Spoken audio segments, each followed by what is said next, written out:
If I asked you to guess the best-selling indie game of all time, what would be your first guess?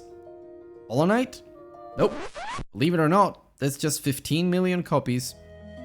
Stardew Valley? Not even close. That's double the copies of Hollow Knight, but we're talking 30 million there. We still need to go higher. Come on, one more. Minecraft? Yeah, that's technically correct. That one's still soaring higher than RAM prices in this AI bubble show, if you can believe it. But it's also under Microsoft, so I guess it's cheating. Not sure I'd even call it an indie anymore. You there in the back, what'd you say? Yes, Terraria. This delightful 2D sandbox game sold 65 million copies. It's the second best-selling indie game of all time, if you count Minecraft, and it's not just great among indies. It beats huge giants like The Witcher 3, the original Super Mario Bros., which will become a lot more relevant soon, or any Call of Duty you can think of. Yes, that means that one, and yep, that one too. I know the face you're making right now, and you are right. How is that even possible? Terraria feels so underspoken compared to the success it has. Well, I guess if I liked this stuff, I'd want to shut up too. But it might also be the case of being stuck in our own echo chamber because the game still receives updates and has a thriving community to this day. But what if I told you there's a darker side to Terraria's story that not many people seem to think about, and it all rotates around one person? Well, cozy up around the fire, my faves, because I'm about to tell you the story of the mysterious dude who made 2D Minecraft, as he likes to call himself, the twists and turns behind Terraria's success, and why people can't seem to grow tired of this lovely little game, despite what its creator might secretly desire. And if you haven't played Terraria in a while, or even if you've never given it a chance, I hope this video convinces you to jump into the early game grind right away. Because I did, and it felt like I was in beautiful 2011 all over again. I'm Anthony O'Wolf. Welcome to the Indie Diarist. What is it that makes Terraria so great? I think we can start from there. Well, if I had to choose one thing that makes Terraria so great to me, I think I would say that it's kinda like all of my favorite childhood games. It has the same effect. It keeps calling me back, even after years. I get lost in them for a few hours, like really lost. I leave again, but I know that eventually I will come back. And I think this has to do with a certain kind of charm that Terraria has. Even after 15 years, it was able to preserve it. And yes, it has been 15 years since its release. Because no matter how much time passes, Terraria is always Terraria. It always feels familiar, like coming home for an Italian Christmas and finding a bunch of hungry zombies staring at you, starving for your bones and flesh. Okay, yeah, that went too far, sorry, Grandma. The game gets tons of updates, sure, but it never really changes drastically. Like, say, Minecraft. I know that I feel a little more lost every time I boot that one now. But look, while it may feel like coming home to us, and to people like me and you, I've been wondering, what is it like to the game's creators? For us, it's like a walk in the park, albeit, a very violent walk in the park. What about Relogic themselves? The more I looked into Terraria's story, the more I realized that working on the game must feel like trying to build a treehouse while the tree gets larger and larger every year. Let's face it, charm isn't everything, and Terraria is also a whole lot of fun. It's packed with more features than many people realize. For example, it's a sandbox action adventure role-playing platform with survival elements and dozens of intricate systems I can even begin to understand, divided into procedurally generated biomes with a character class system that's also delightful and flexible, and tons of absolute badass bosses with increasing level of intrigue and difficulty, and oh my god, what the fuck is that? But most importantly, there is no set goal. And if you never tried Terraria before, I can assure you that wandering around looking for stuff to do is just as fun as having an objective to follow, because you kind of make your own objectives as you go. Now, imagine an open world game without a set goal. Oh, well, I think someone at Ubisoft just passed out at the thought of that. But that's exactly what Terraria aims to do. You know, when I was scouting across the vast lands of the Terraria net in search of answers, I found something that really resonated with me. A lot of people see Terraria as a way to express themselves and their creativity. Now, I don't like to think of myself as a Terraria pro, and I think the title is much more suitable for someone like, I don't know, Juniper here. But trust me when I say that I did my fair share of building wonky wooden castles in Terraria over the years. That lovely pixel art style never gets old. But anyone who touched Terraria will know that it's far from a one-trick pony. This game is interesting and well developed on a number of levels, including music, graphics, mechanics, anything that Terraria's blocky light touches. And even though many people compare it to Minecraft, they also recognize that Terraria has better progression and exploration. I mean, there must be a reason why it's still around and being updated after so many years. I always feel like Terraria has been hovering around their Steam libraries for longer than most games can say.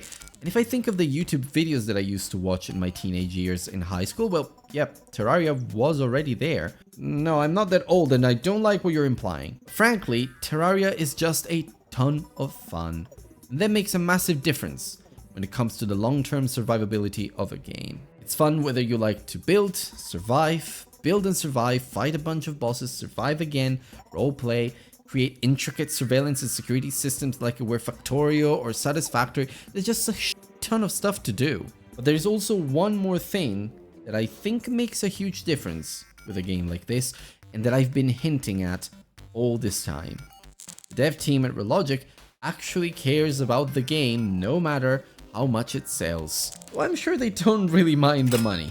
And it all came from the mind of one man. Andrew Spinks, Terraria's creator. Now, you may find it interesting to know that Terraria was never meant to be quite as big as it is today. The original first version of the game went from conception to release in just about 4 to 6 months, from January 2011 to May 2011. And the man behind it was a very reserved and mysterious developer with a passion for arcane development frameworks, as one might like to describe him. It's Andrew Redigit Spinks, or Redigit. I like to say Redigit. I've seen Andrew refer to himself as the dude who made 2D Minecraft, and boy if he is so much more than that. He was born in November 1983, and he developed an obsession for computers from a very young age, eventually running a bunch of flash gaming sites that allowed him to earn some money on the side. He joined the US Air Force when he was 19, but his real dream was always to make games rather than host them on a website. Eventually, Andrew started self-learning a programming language called C#, that some people in the audience today might know about. And he did this through trial and error and a whole lot of Googling. One of his first projects was a fan-made game inspired by Super Mario Bros. Called Super Mario Bros. X. Well, I guess he got a little better at names over time. While working on this fan project, Andrew met Jeremy Blue Gueret, who would then end up managing beta testers and internal docs for Terraria, as well as making a lot of major design decisions for the game. But the original idea for Terraria came many years before 2011, actually, ever since Andrew played Lero, which I haven't played myself, but my understanding is that it's a real-time version of Worms, just available on DOS, which, I mean, yeah. But Terraria draws inspiration from every game Andrew has ever played and loved, not just Super Mario and Lero. One could almost say it's a container for all of his favorite games. Now, Andrew and Jeremy began working on Terraria together, then they hired a graphic designer, and close to launch, the studio now known as Relogic counted just 3 people. Not that it's grown much ever since, but I'll get to that later.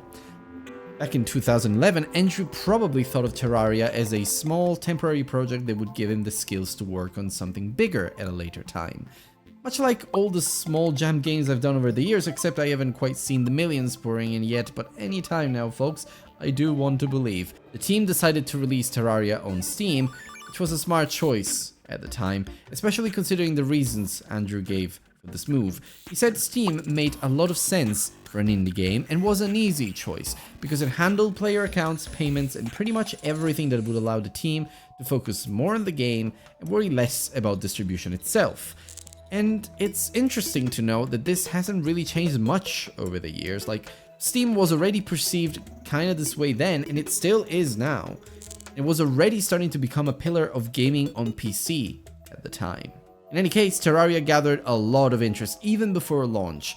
It sold 50,000 copies on the first day and 200,000 copies after the first week. Thanks to big YouTubers like Tobuscus and even Minecraft's own creator Marcus Persson, who did a shout out to the game on Twitter by the way, Terraria simply exploded and ended up outselling even Portal 2. That exposure was definitely helpful.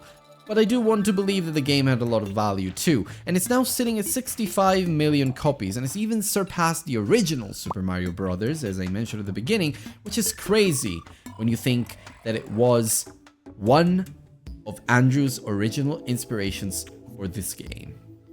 Talk about a pupil who surpasses their master. And Andrew was way ahead of his time too, like check out this quote I found.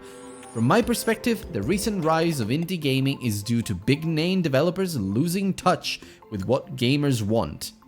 Mate, this was 2011.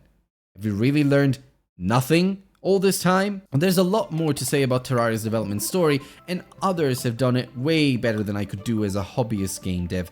So feel free to check out these channels if you want to learn more about the technical aspects specifically.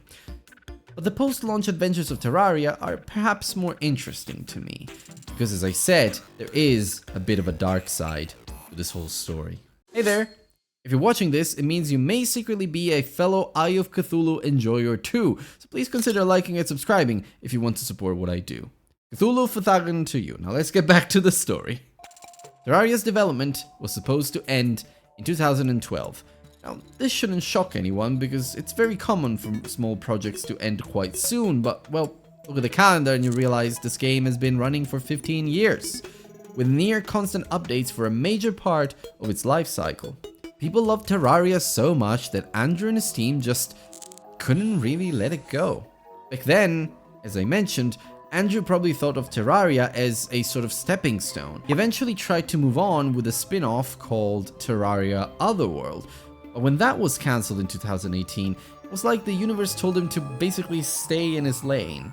Even recently, and before Andrew erased his Twitter profile, he said Terraria still sells like hotcakes, which makes it very hard to move on, and this is a direct quote. Sure, the game has since pushed past 65 million copies, which is an insane consolation prize, if you want to call it that way. But this whole story definitely made me wonder if the man ever feels like he's even allowed to make anything else. Can you imagine that? Being chained to something you made? And with that, could Andrew and his team really be slaves to their own creation? Do they love Terraria, or do they hate it? Well, there's only one way to find out that I know. We have to dig deeper. So, Terraria is currently maintained by a team of about 11 people at Relogic. Yes, they did grow a little bit, not too much though, and they're still staying small. Come rain or shine, this team of absolute legends keeps updating the game periodically with a lot of stuff.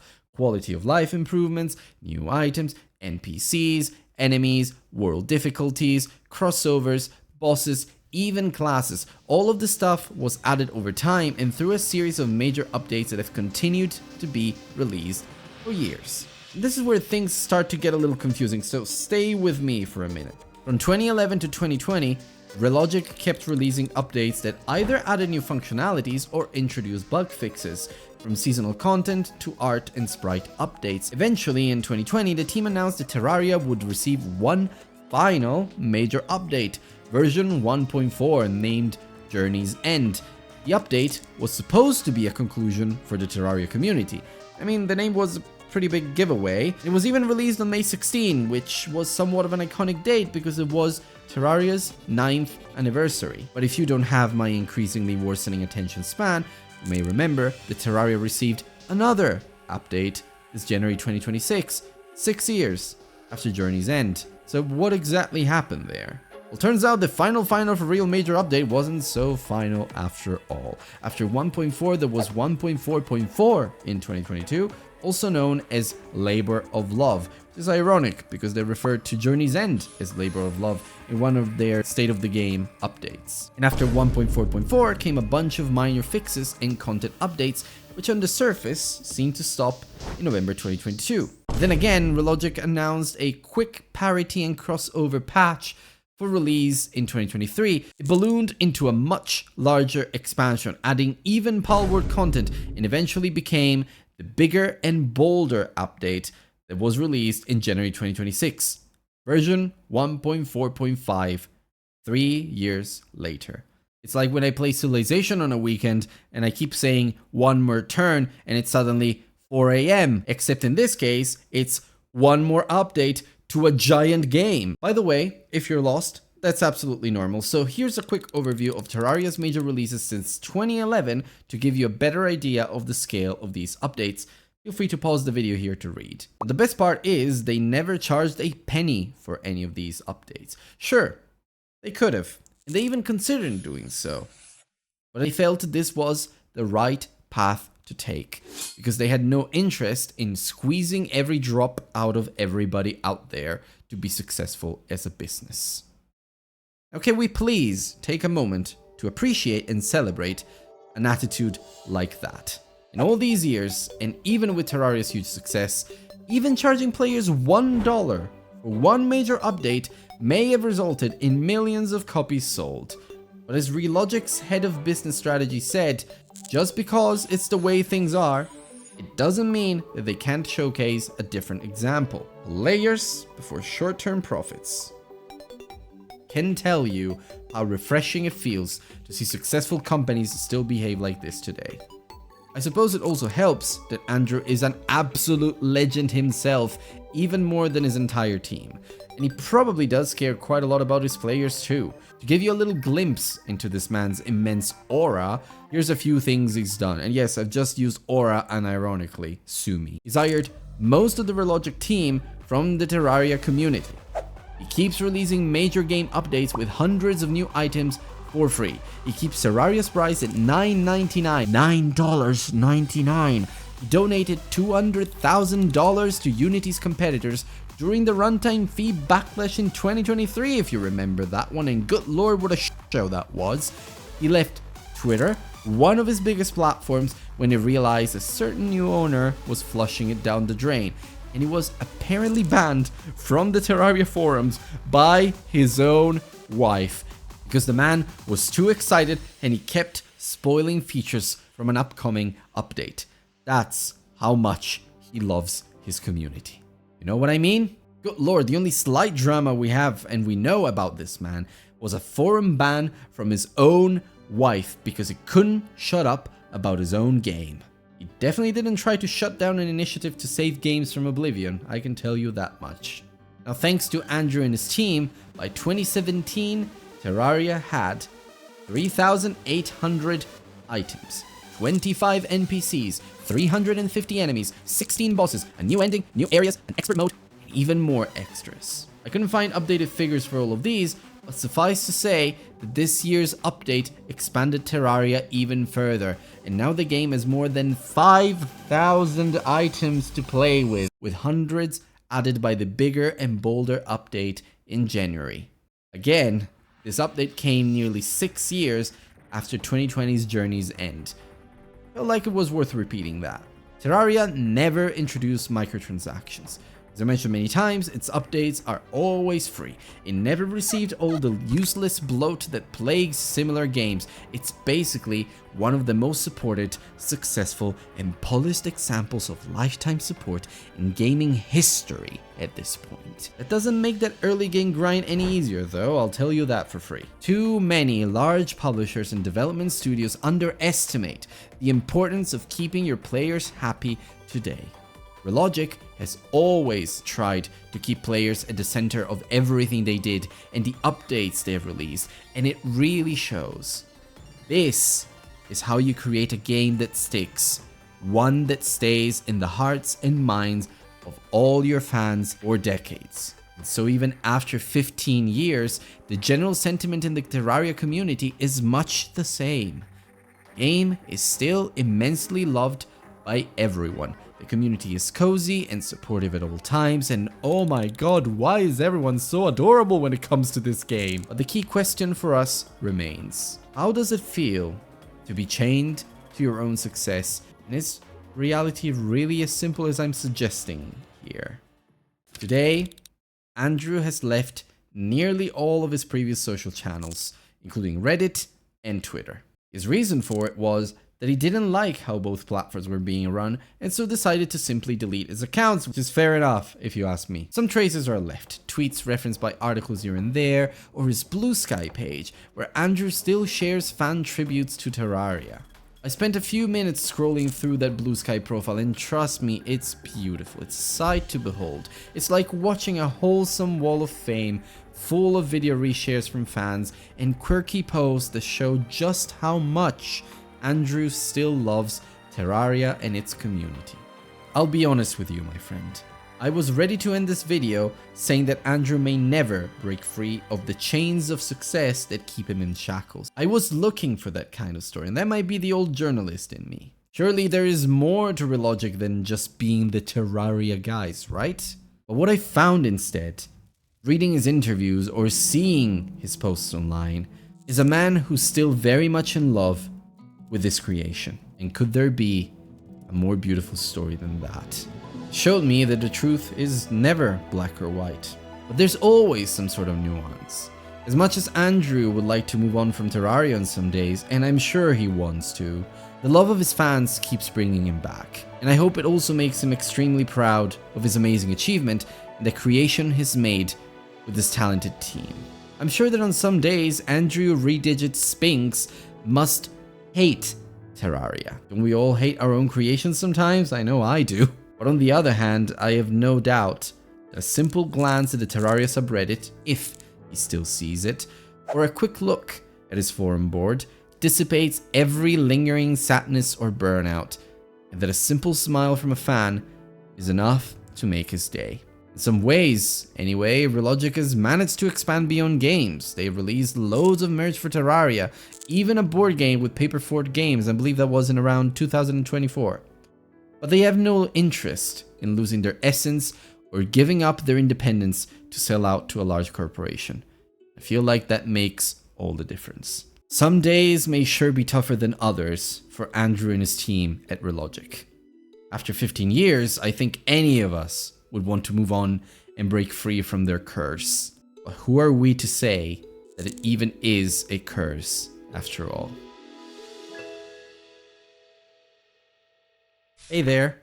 Thank you so much for watching this video all the way through to the end. It means so much to me. If you enjoyed it, I'll leave 2 more videos that you can watch and check out in your own time, just right here on screen. And obviously, if you want to support what I do, don't forget to look up the Indie Diaries on pretty much every social platform out there, including patreon.com/the Indie Diaries. You will gain access to these videos in advance, and you will be able to support me directly with your contributions. I'll speak to you in the next video. Bye-bye.